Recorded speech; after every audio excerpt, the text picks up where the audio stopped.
Yo, what's up everyone? It's Mitch on the street here. Today I'm on the street with Tig. I'm loving your jacket. What is this on your jacket? This is a daffodil. This is... I was talking about the pattern. Oh, cannabis. Oh, cannabis. Awesome. What makes you want to dress with this cannabis today? Well, you know, you've got to represent, right? If you're serious about something, and I'm serious about cannabis. That's awesome. So this is your shop here? No, this is the Shanti Temple of Tiger Drops. Yeah, this is Potts, the Temple Tiger. Yeah, these are my holy hemp oils.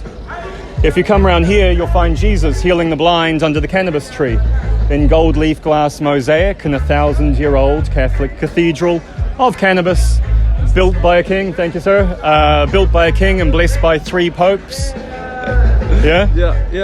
That's a tree of life, brothers and sisters, kings and queens. A tree of life, food, fiber, medicine, pleasure. A strategic resource. The tree of life was not an apple tree.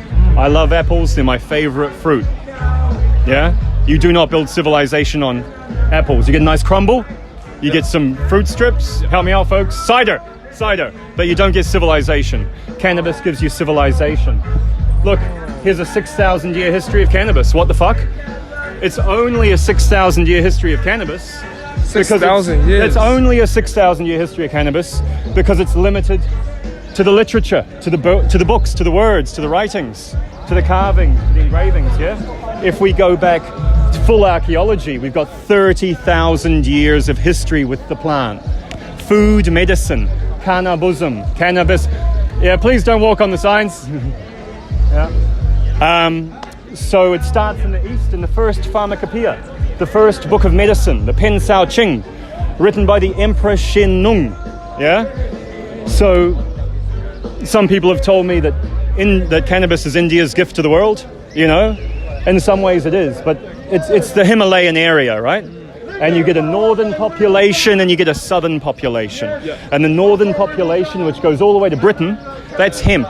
Yeah. So CBD, CBG. And the southern population, that's THC and it's CBD. Yeah?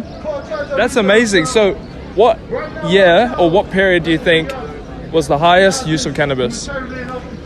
So Russia used to be America's biggest sales... How do you put this? When America was being in the first couple of 100 years of American settlement, the most stuff it bought was cannabis from Russia, right? Wow. Cannabis, canvas, rope, fiber, hemp. Yeah. The oil and gas of the past was fiber. Then it became coal.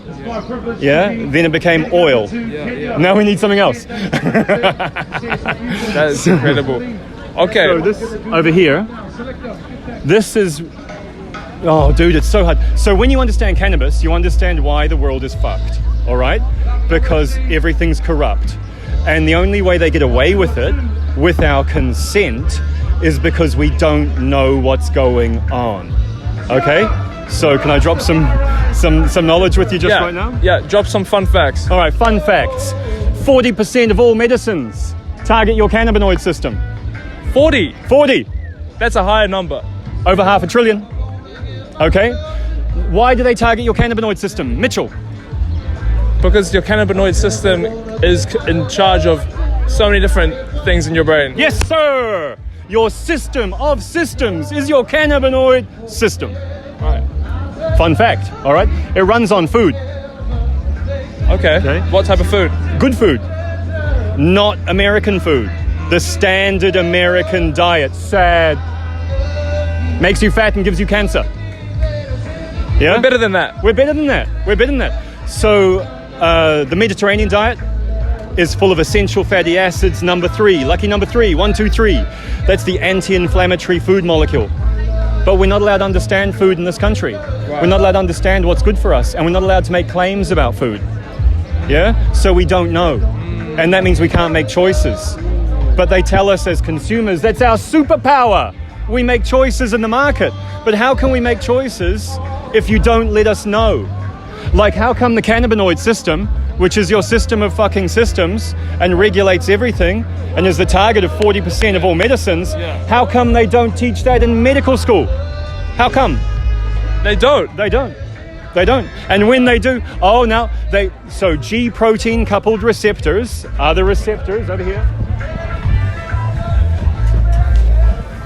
So this red splash is your cannabinoid receptor, and that controls information exchange to keep us good, in balance, normal, not diseased, at eased. Oh, okay. Make sense? Yeah. Right. So Making sure everything's in check. Yep. So your receptor controls that, right? And your cannabinoids tell your receptor what that means.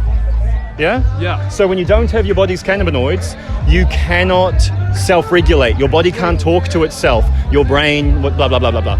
And so because cannabinoids control information exchange at the cellular level, guess what's the most abundant receptor in the animal brain? Tell me. Good answer. Cannabinoid receptor number 1. It's important to have honesty in a relationship, eh?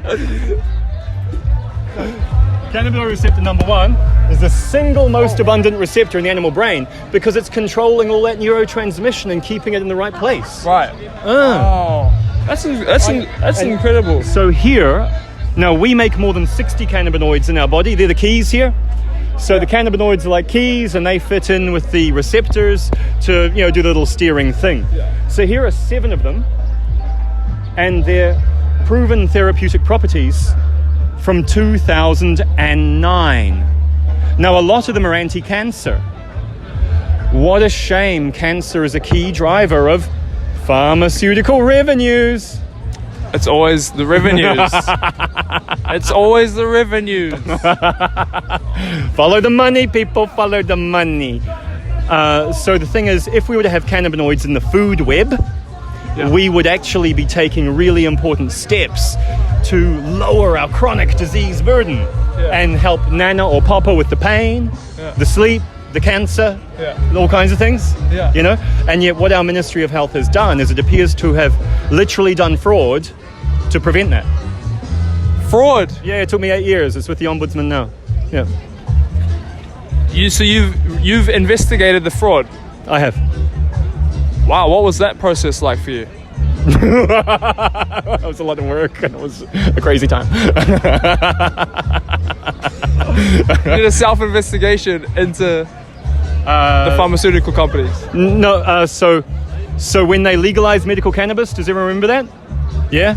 When they did that, that's when they made hemp a pharmaceutical. When you make something a pharmaceutical, is it easier to get or harder to get? Easier. Bonk! Can you make a pharmaceutical? Can you sell a pharmaceutical? I couldn't make a pharmaceutical. Off a shop? Off a shop? I couldn't make a pharmaceutical. I know, so it's a barrier to access. Right. Yeah, and it's a financial barrier as well to meet those standards to produce that. Look how many cannabis companies have spent tens of millions of dollars and failed. Capiche? Wow. But if it's food, it's easy, cheap. You can make it, you can sell it, you can gift it, whatever. It's food. I've got one more question for you before I let you go. What is your dream in life? To make a difference. That's wonderful. That's wonderful. Thank you so much for your time.